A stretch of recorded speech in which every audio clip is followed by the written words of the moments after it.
Hello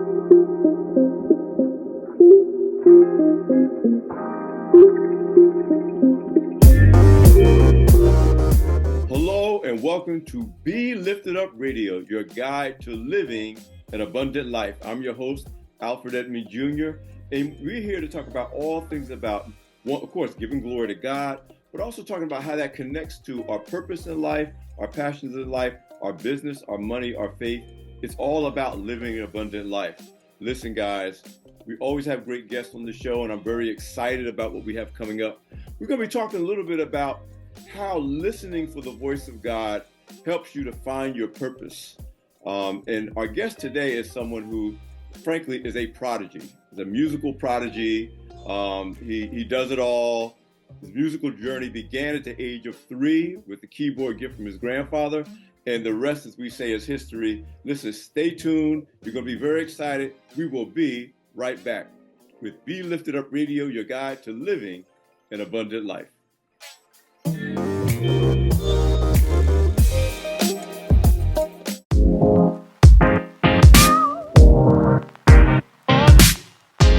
Welcome back to Be Lifted Up Radio, your guide to living an abundant life. I'm your host, Alfred Edmond Jr., and here we talk about all things faith, finance, business, purpose.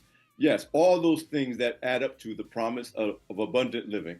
Listen, we know that music is a big part of the praise and worship experience. It's a big part of how we give glory to God. But one of the things that we talk about talented musicianship, both in the church and outside the church, is really tying the musical performances to bringing glory to God. And we ask that question. I know people who are musicians, singers, and others, praise and worship, dancers. How does listening for the voice of God help you to find your purpose? My pastor puts it this way: if you're performing to please and entertain man, that's performance. There's a place for it, but that's performance. But when you're performing to please and honor God, that is praise and worship. And the best of the musical talents in the church and beyond are able to do both in a very meaningful way that actually helps bring people closer to God. Listen, today I'm very, very excited to have someone who is a legitimate musical prodigy. Started his journey at age 3 with a keyboard gift from his grandfather. Today he's an artist, captivating audiences all around the world on TV shows like Showtime at the Apollo, The Today Show, Ellen. He's had a feature on 60 Minutes. He's a 3-time ASCAP founder, Herb Alpert Young Jazz Composers Award winner. Say that 3 times fast. Listen, I could go on and on and on, but he'll tell you his own story. Please welcome to Be Lifted Up Radio, Mr. Matthew Whitaker. Hey, how y'all doing? Hey, man. Thank you for joining us on the show. As we see you're at work even now. You're in studio about to do your thing. How are things going, man? What's going on right now? Oh man, things are doing great. I am blessed and highly favored, giving all glory to God. And yeah, I am grateful to be here. And yeah, thank you for having me. So talk about your journey. I mean, again, starting Yeah. at 3 with a keyboard and, you know. Yeah, you got it. Yeah. What was that experience like for you as a little kid? Yeah. Growing up, I've always loved music, and I really didn't talk a lot until I was about 3 years old, because I wasn't developing as fast. And we've tried a little bit of sign language and stuff like that. But really, I gravitated towards music, and I would always listen to music even before I was started playing keys. And my grandfather was the one who gave me my first keyboard at 3, as you mentioned. And I taught myself nursery rhymes. I would hear, nursery rhymes when I would go to school and, things like that. And I would just come home and play them by myself, both hands. And when I was 5, I got into classical piano music. I went to the FMDG music school for the blind and visually impaired. And I'm still with the same teacher today, actually, which is amazing. Wow. And over the years, I've gotten into drums and bass and clarinet and guitar a little bit. I also got into the organ as well. Growing up in church, I always love hearing the organ in many different styles of music. In jazz and rock, R&B, gospel, all the things. And by the age of 9, I taught myself how to play the Hammond organ. Wow. And thank you. And um, yeah, I'm just grateful. I'm just grateful for what God has done and what He is going to do in my life. Yeah, talking a little bit, we think about prodigies, I in don't. all areas of endeavor, but certainly in music. What was it like for you as you gravitated toward music? You were able to teach yourself. Was it just something that felt right to you as a child? I think it was just God's. I think it was just what God planted for me. Hey, I'm gonna give you this, and you're gonna use it. Talk to me about now. We're going to go fast forward to now. Some of the amazing things you're doing now. You've been nominated for an NAACP Image Award for Outstanding Jazz Album. Yes. Recording is On Their Shoulders, an organ tribute. You really work with some of the greats in all forms of music.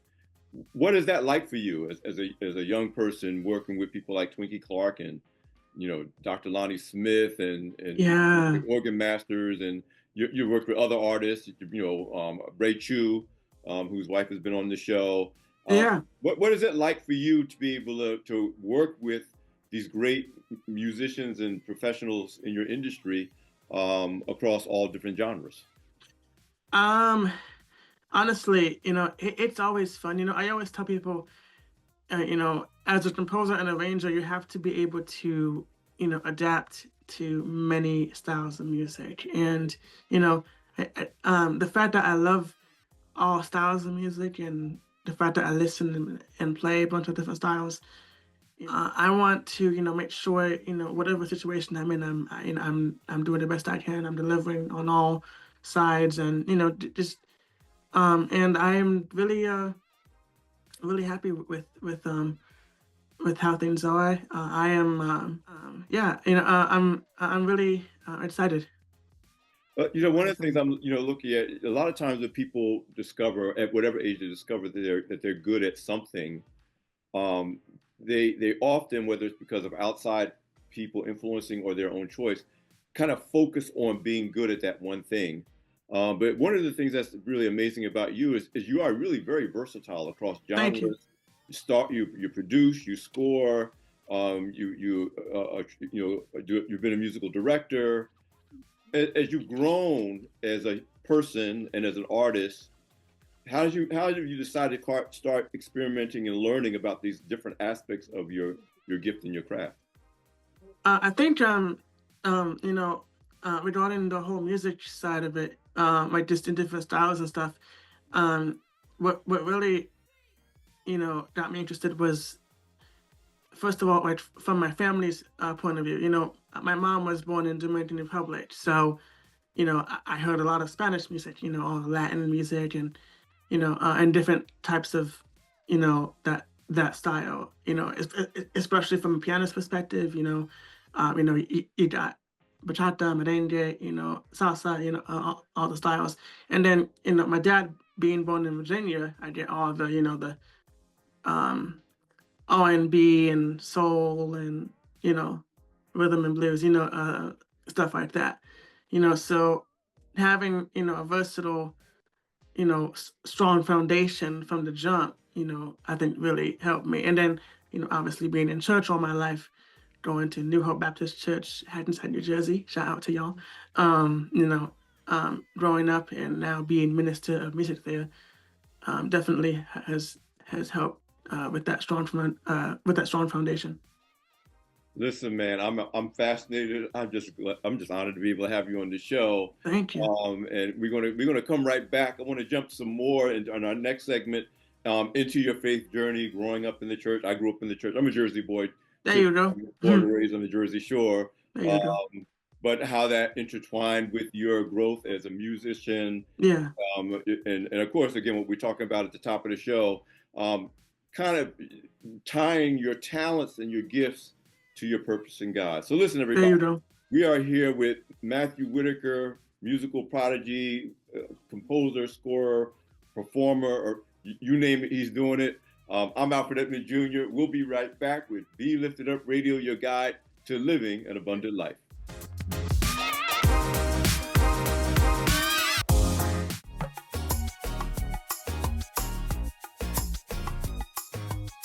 Welcome back to Be Lifted Up Radio, your guide to living an abundant life. I'm Alfred Edmond Jr., your host, and I am here with the great, just impressive young man, Matthew Whitaker.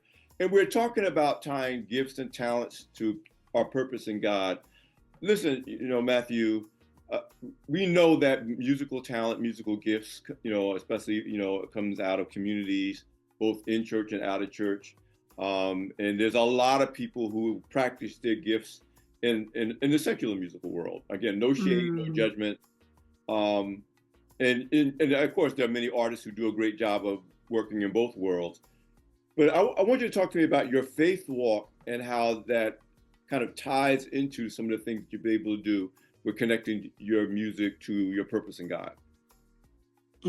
I love church. I love God. I love, I love all of it, and I remember when I got baptized at 9, I still remember to this day, and it was a really, life-changing experience for me, I would say. And, and I remember also being able to sit in the drum pit and listen to our drummers play, Otis Brown III and Otis Brown Sr. And I remember one day, our pastor at the time, she wanted me to play drums. So in church, I started out on drums. And it then turned into, hey, why don't you play the drums more often, not just on third Sundays? And I'm like, oh, okay. So then I'm starting to play for other choirs, almost every Sunday, almost. And then,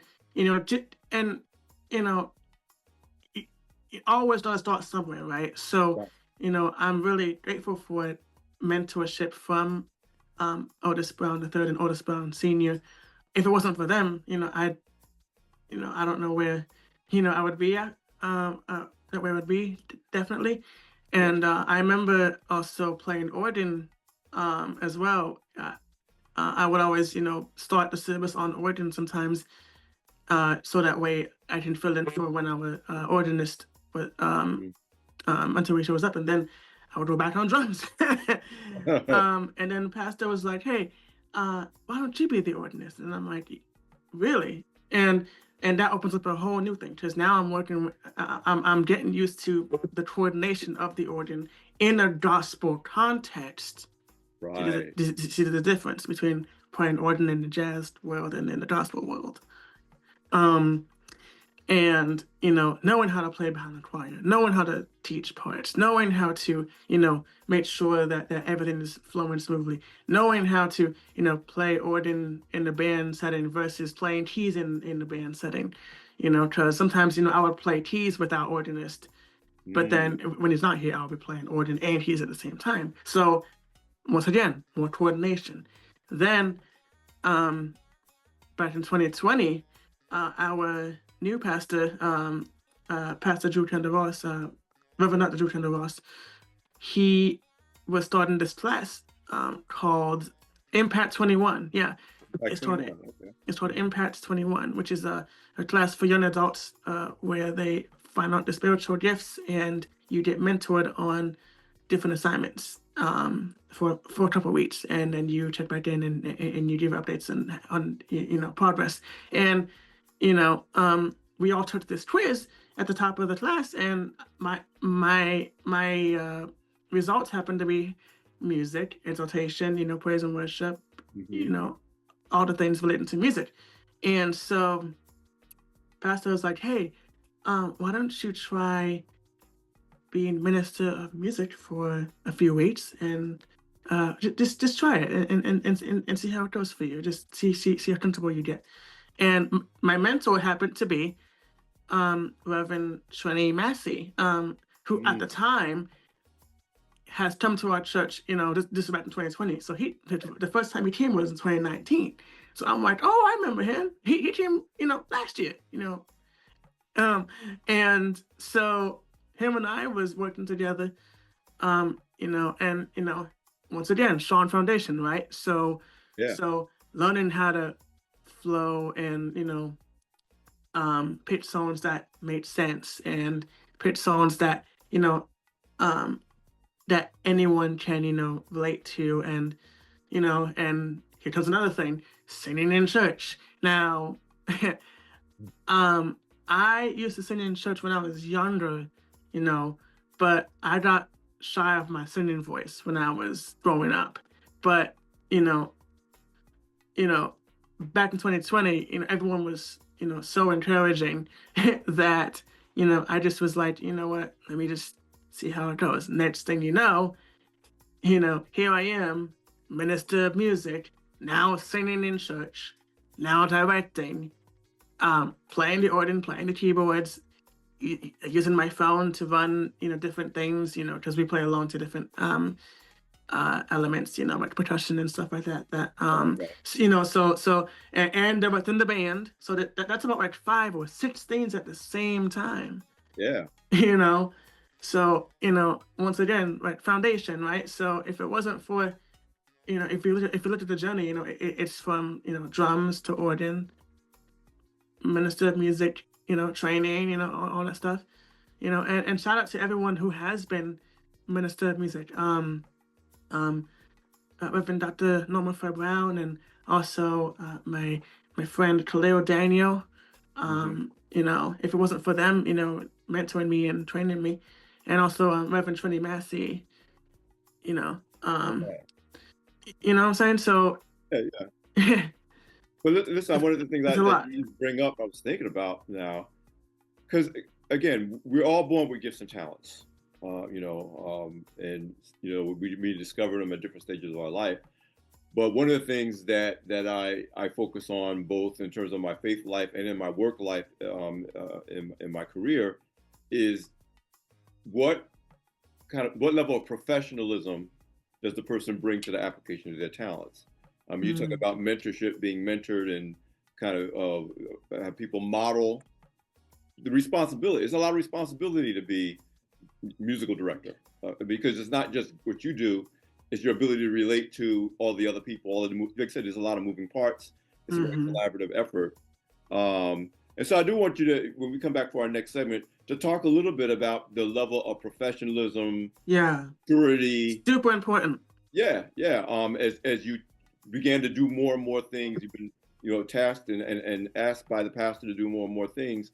That is not just being talented and being gifted, that you can have the gift and the talent, but there's more to it in terms of your ability to honor and respect those you're learning from, as well as those you're teaching, and those, again, it's something I'm very passionate about, because people say, how can two people have the same level of talent, one seem to do well and one not seem to do well? And I always say it always comes down to professionalism and relationships, and how you can honor different people and who you're working with on both ends, whether you're answering to them or you have some degree of authority over them. Listen, before I get too deep, this is Alpert Edmond Jr. I'm here with Matthew Whitaker, just musical prodigy, musical director, NAACP Award nominee. We're here with Be Lifted Up Radio, your guide to living an abundant life, and we will be right back. Do not go away.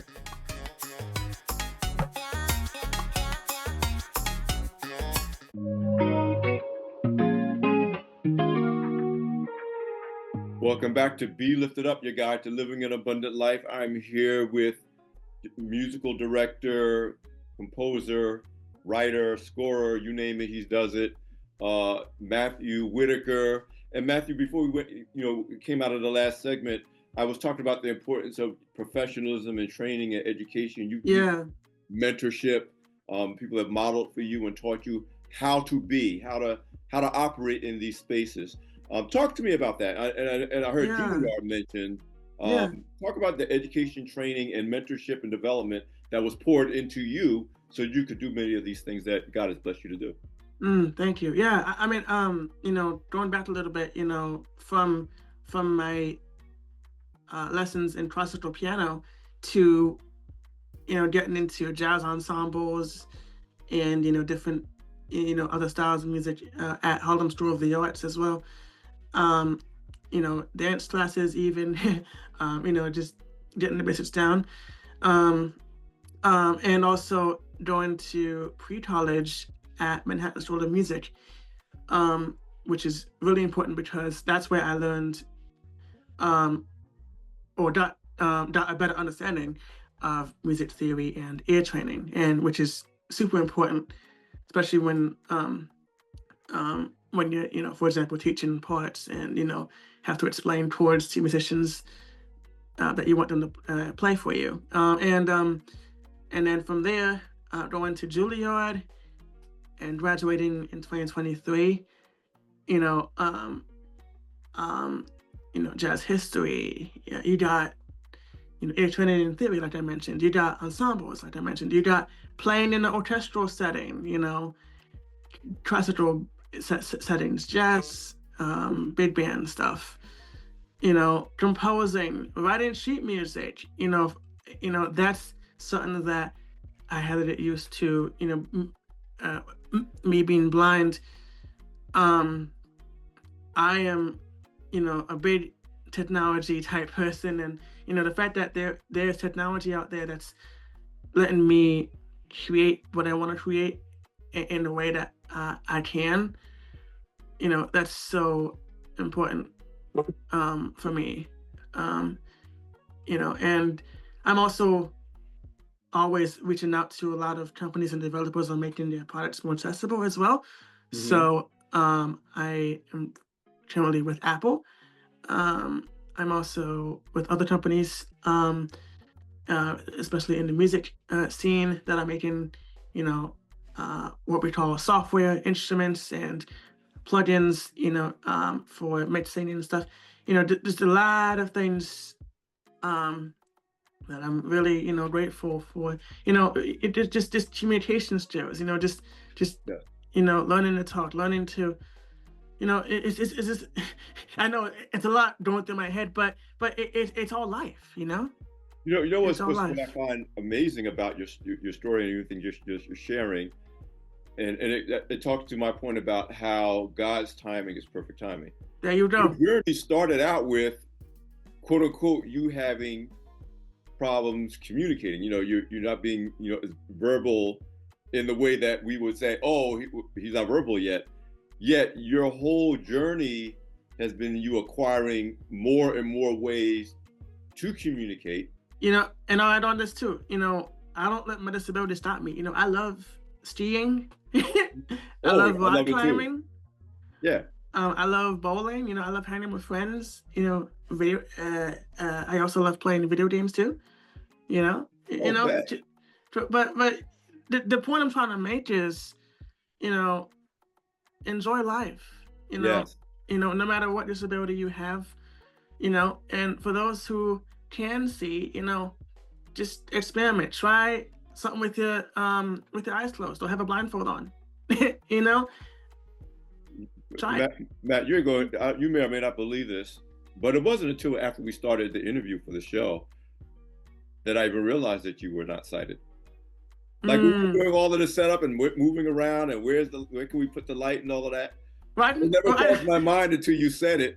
I can see light and shadows. Yeah, but I'm just So saying, I didn't. It was nothing apparent about you being, whatever, just a disability. wow, That it never crossed my mind.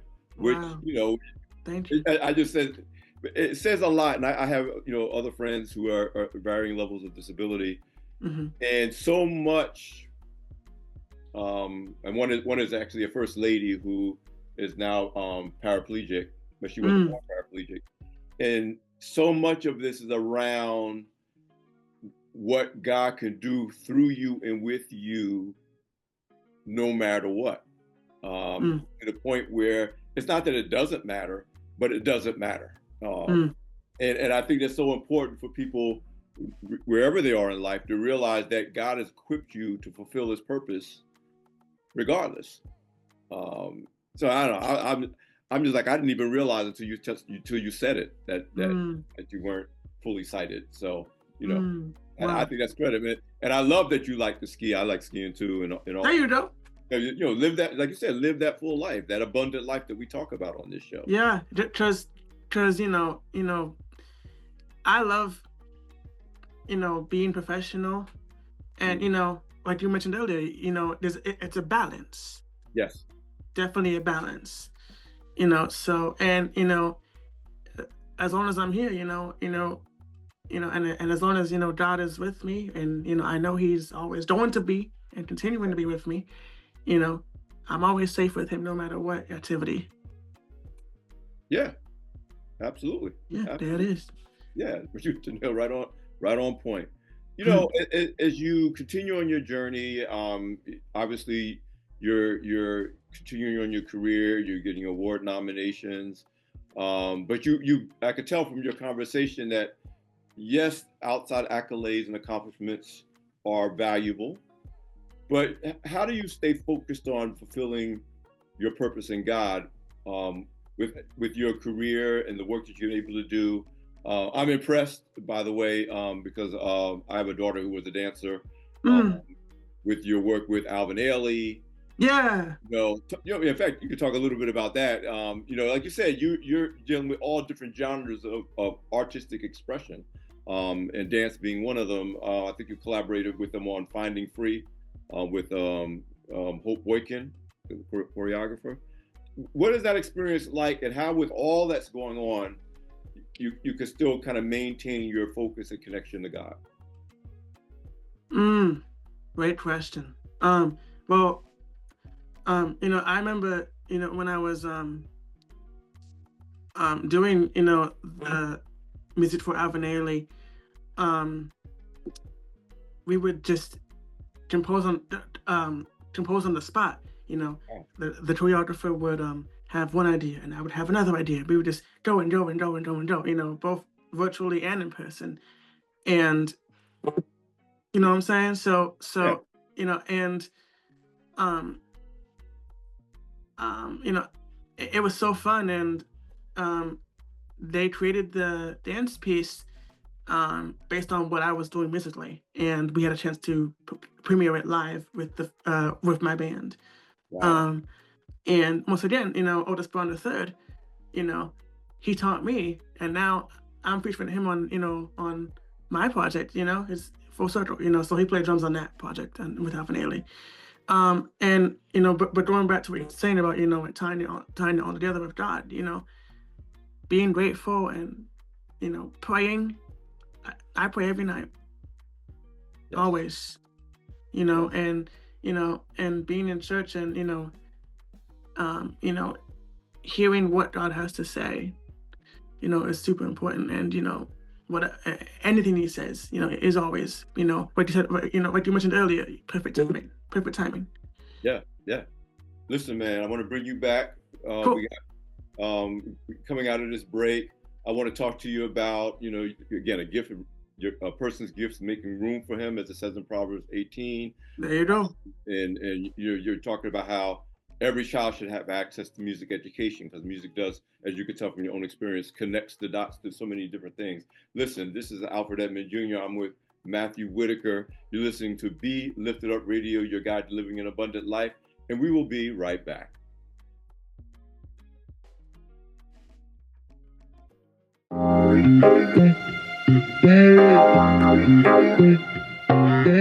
Welcome back to Be Lifted Up Radio, your guide to living an abundant life. I'm Alpert Edmond Jr. here with the musical prodigy Matthew Whitaker, man of God, praise, worship, scoring, Alvin Ailey, you name it. Listen, you listen to this show, you'd be like, what does this man don't do?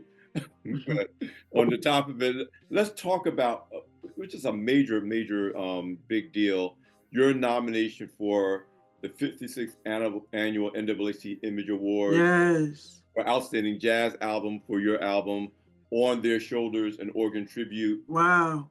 when you found out about that, like, where were you when you were informed that you're up for this honor? Just tell me about that whole I experience. I got a text from my manager. I was literally like just waking up, and I was just just getting myself together. And my manager and my parents and I, we're all in a group chat together, and she texted us in the group chat, and she's like, "Hey, just want to let you know Matthew has been nominated, and the um the event is gonna be live on YouTube or whatever, like soon." And we're like, "Oh my gosh, like this is it's crazy," Right. So obviously, like, you know, once again, God coming through, Yeah. definitely. And, I'm just so excited about this. And, for those who are a part of the voting process, your support is definitely appreciated. That brings me to just a larger conversation that I want you to be able to weigh in on. I'm going to give you my 2 cents. I was raised in a economically disadvantaged household, but I Mm. went to public school. I was playing trombone starting at age 4. I sang in choirs both in church and in school. The point I'm making is that access to music education was not dictated by my economic status. It was assumed that a basic education included all of those things. And then over the years, depending on where you went to school, some of that stuff was pulled out. And my position has always been the most important things that you need to learn to do well in adulthood. Some of the things we've talked about: the ability to collaborate with people, the ability to work in groups and teams. And I tell people, when you're playing in music, and it also applies to sports, something as basic as, if you don't hit your note when you're supposed to hit your note, it's going to throw off everybody else. In other words, Uh-huh. it's your ability to work with others. And I can tell you that even leaders in major corporations said the biggest challenge they have when they hire people, even if they have MBA degrees, is they don't often know how to work reliably in groups of people. And I tell you, I learned how to do that when I was in the band, when I was in symphonic band, when I was in marching band. There you go. That's how you learn. Yeah, Yeah, same I here. learned. When I Yeah, when I was playing clarinet, how to fit in, that type of setting, or yeah, playing piano, coming up with parts, just by listening to what the rest of the band was doing, because there was no sheet music for me. There was no piano music in the songs that we was doing. So I was mm, creating on the spot, and I would memorize it, for our concerts and stuff like that. And I did that from 7th grade all the way to my senior year in high school. wow, wow. Yeah, So talk about the importance of music education, because I'm passionate about it. Music education, dance education, arts education, in because general, yeah. it does teach you Arts those is skill like just sets. everything. Yeah, yeah. And you made the case that it's so important for children in particular to have access to that. Yeah, yeah, and and for everyone out there, especially those who are just trying to figure out what's next. Let let yourself go. Just do what you want to do. Mm. And for those who have children, let the children dictate to you. You Okay. know, just because they'll tell you. Like my nieces, they as of this recording today, they just turned 5 today. Wow. As of this taping, and they're twins. They know how to post on Instagram. They know how to call people. They know how to text people. They they know how to do a lot already at 5. Yeah. Um, and they are just experimenting. They love singing. They love dancing. They love playing instruments. The point I'm trying to make is you will know, and especially if you believe in the Lord, he'll let you know. He'll Yeah. tell you. Matthew, one of the biggest blessings I point to it all the time that I was blessed with in my life was I had a mother who, whenever I said I wanted to do something, she never said, no, you shouldn't do that, or you can't do that. Mm. And that was important because I had other people around me and they didn't mean anything negative by it. They thought they were doing me a favor by saying, no, you can't do that. No, you don't want to do that. For example, my degree actually is in art. I built a career as a journalist. There you go. But my degree is in art. My first gift that emerged when I was 3 was visual art. I could draw. I couldn't remember a time when I couldn't draw and paint. And I didn't even know it was a big deal until I got into preschool and the teacher made a big deal out of it. To me, I was just doing what I could do. Fast forward for when I decided, when I was going to college and I declared my major as an art major, my mother was supportive of it, but other people that was like, that's not a good thing to go to school for. How you going to make a living? And they meant well, you know. But they were thinking doctor and lawyer and those types of things. And fortunately, I was protected from that. But I've seen so many people get almost pulled away from their calling because of naysayers saying, well, you have a disability, you shouldn't even try that. You're from this neighborhood, you shouldn't try that. People in our family don't do that. How did you personally navigate that, if you had to at all? And what do you tell to other people, whether they're children or adult, about doing what you just said? If there's something you feel called to do it no matter what people say. Exactly. You nailed it. Yeah, no matter what. And, I've also dealt with he can't do that because he can't see, or we don't know how to teach him, or we forgot how to, or, we're not sure how to. Or, how can you do X, Y, and Z when you don't have A, B, and C? And I'm like, let me do it anyway. That's how I was able to do film storing. Film storing, skiing, bowling. I wanted to be, hang out with friends and do what I want to do, personally and professionally. Heck, that's why I reach out to companies. So if someone gets an email from me and was like, hey, I think your product or software or hardware or whatever it may be can really help me, and not just me. Yeah. Does that attach? Not just me. Watch this. Everybody. Yes. Yes. Get it? Yeah. Because when all is said and done, what's poured into us is not just for us. I say on this all the time that God designed us to be vessels, not containers. There you go. So he poured it into us and it only sits inside us. We're not serving the purpose, even if it benefits us. So your point about, man, I may want to have another separate conversation with you at another time about, like you said, the ability to influence technological solutions to make it possible for everybody to do things they feel called to do, regardless of their level of quote unquote ability. I mean, I'm fascinated by that. But I'm also fascinated by you being led by God, because you could easily say, hey, I'm taken care of, I'm good. Good luck everybody else, but you're literally making everything you do your ministry. But listen, Matthew, we're running out of time. What's the best way for our audience to keep up with what you're doing on social, websites, whatever? Got you. So you can follow me at everywhere. And the website is MatthewWhitaker.net. MatthewWhitaker.net. You can find all my social media pages, as well as my albums Outta The Box, Now Hear This, Connections, and the nominated album On Their Shoulders. That, man, thank you so much. I gotta reconnect with you going forward. Gwen always gets the best guests for this show. Yeah, shout out to Miss Gwen. Thank you so much. I love you. Both of us do. Listen, man, thank you for being our guest on Be Lifted Up Radio. Of course. We'll go reconnect soon. God bless you, and thank you. God bless you. Well, we'll be right back. This is Be Lifted Up Radio, your guide to living an abundant life. Don't go away. I'm Alfred Edmond Jr. Be back in a minute.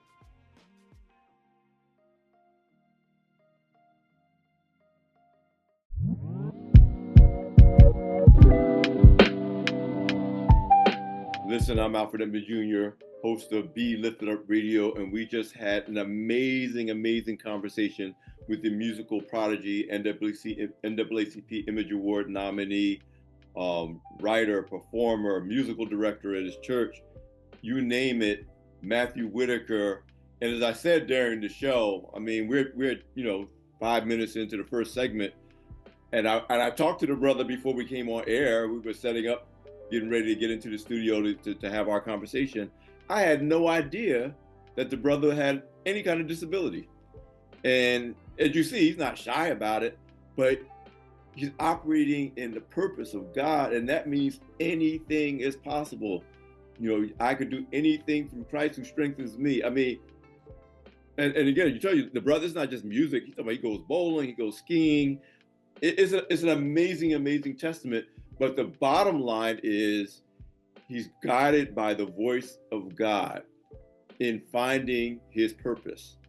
And that connection between talents, gifts, and being purposeful in pleasing and serving God is what this show is all about. Again, abundant living doesn't happen when it's disconnected from God.